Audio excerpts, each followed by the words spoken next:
Fil des Fées à Coulanges-sur-Yonne, couturière créatrice de prêt-à-porter pour hommes, femmes et enfants, création artisanale et originale, laissez libre cours à votre imagination et à vos envies. Chèches, bombers, robes, chemises, choisissez votre tissu et repartez avec un vêtement sur mesure et qui vous ressemble. Fil des Fées, 12 rue du Pont à Coulanges-sur-Yonne, 07 50 06 82 19 et sur internet www.fildesfées.fr.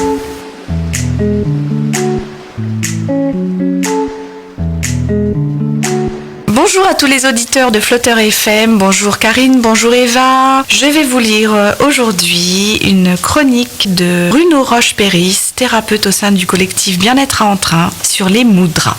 Qu'est-ce qu'un mudra ? Les mudras, également appelés mudra yoga ou yoga des doigts, trouvent leurs origines dans la culture védique et les textes datant de plus de 3000 ans. Il s'agit de gestes, d'attitudes ou de postures qui ont pour objectif de sceller le courant d'énergie qui circule en nous. Les mudras font partie intégrante de la pratique du yoga. Ils sont un moyen de se reconnecter à soi-même et d'entrer plus profondément dans sa pratique. Le terme mudra signifie sceau, symbole, mais il dispose de plusieurs significations. Lorsqu'ils sont effectués lors des danses sacrées indiennes, ils représentent une humeur ou une situation donnée. Mais si l'on s'intéresse à l'étymologie de ce mot, on observe qu'il est composé de mu, qui signifie bonheur, et de dru, qui veut dire mettre en exergue. Il s'agit donc d'une pratique qui a pour objectif d'améliorer la santé globale de l'homme et permet d'être dans un état d'esprit positif. Ils peuvent représenter des positions de doigts, des gestes ou encore des postures, le plus souvent réalisées avec les mains. Les mudras tels que nous les connaissons aujourd'hui sont inspirés des danses indiennes traditionnelles et ont pour objectif de créer une certaine énergie bénéfique physiquement et mentalement. Les mudras les plus répandus sont les hatha mudras. Il s'agit de mouvements effectués avec les mains que l'on appelle yoga des doigts. Il travaille sur les méridiens et sa pratique se rapproche beaucoup de la réflexologie. Les mudras proviennent de l'inconscient. Le corps est rempli de circuits énergétiques dits subtils. Ils sont appelés les nadis. On parle d'une porte dérobée vers l'harmonie du corps et de l'esprit. Du point de vue interne, ils sont une masse dense de vaisseaux entremêlés et interconnectés entre eux, redirigeant l'énergie vers toutes les parties du corps. C'est ainsi qu'on peut parfois avoir nos nadis bloqués par des énergies négatives, empêchant ainsi notre énergie de circuler librement. Les mudras peuvent ainsi soulager, équilibrer ces asymétries pour purifier ces canaux. Mais alors donc, comment ça marche ? Les nadis gèrent nos transferts émotionnels et psychiques et sont particulièrement présents à la surface des pieds et des mains. C'est ainsi que cette méditation par les doigts prend tout son sens. Comme le dit Juliette Dumas, auteure du Yoga des doigts de chez Flammarion, ce positionnement précis des doigts aide à canaliser et faire circuler les énergies de manière dirigée vers là où l'on en a besoin. De même, nos mains agissent comme un clavier connecté au cerveau. Il faut prendre conscience pour s'appliquer une sorte de mudra thérapie à tous les petits maux de l'existence. Par la suite, il ne reste plus qu'à établir une liste selon ses besoins. On cherchera à utiliser le mudra pour dormir en cas de trouble du sommeil, celui qui donne la confiance en soi, celui qui apaise l'esprit. Il existe même des mudras qui apaisent et soignent des maux spécifiques, comme des douleurs à l'estomac, au ventre, ou une tachycardie récurrente. Les mudras, c'est la vie au bout des doigts.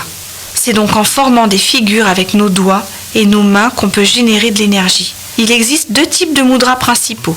Les hatha mudras, où là, on va chercher à ce que les doigts d'une main et ceux de l'autre main se touchent. Et les tattva mudras, où les doigts d'une même main vont se toucher lors du geste. L'objectif ici est toujours d'harmoniser les émotions et l'énergie pour permettre un alignement de nos canaux énergétiques internes. Cela pourra avoir un impact sur notre santé, notre état mental et physique.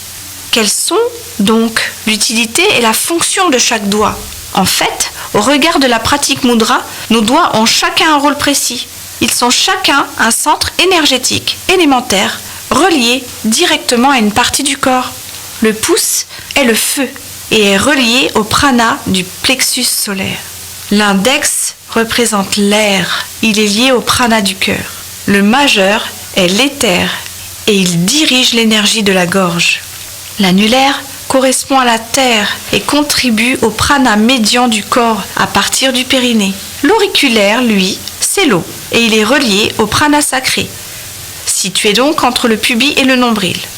Ces 5 éléments sont l'incarnation du processus physique et psychique et ils ont un impact direct sur le corps. On l'illustrera plus tard lorsque l'on parlera de la pratique des mudras. Comment pratiquer les mudras ? Il y a donc plusieurs points essentiels pour une pratique optimale.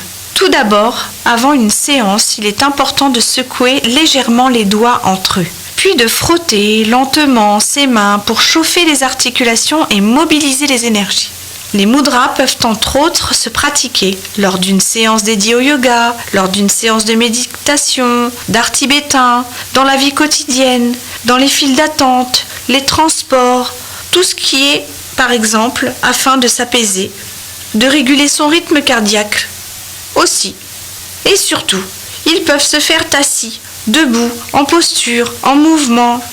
En somme, il n'y a aucun besoin de matériel et cela peut se faire dans l'immédiat. La durée peut être variable, mais plus le mudra est maintenu longtemps, en pleine conscience, plus les effets auront le temps de se mettre en place.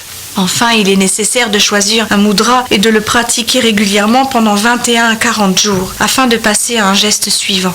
La consistance dans la pratique améliorera les résultats et l'efficacité des séances. C'est un geste facile à adopter, donc bon courage à ceux qui vont tenter l'expérience. C'était la chronique de Bruno Roche-Péris, énergéticien lithothérapeute, praticien en Ayurveda, masseur au sein du collectif Bien-être à Entrain. Vous pouvez le joindre au 07 82 21 05 11. À très bientôt.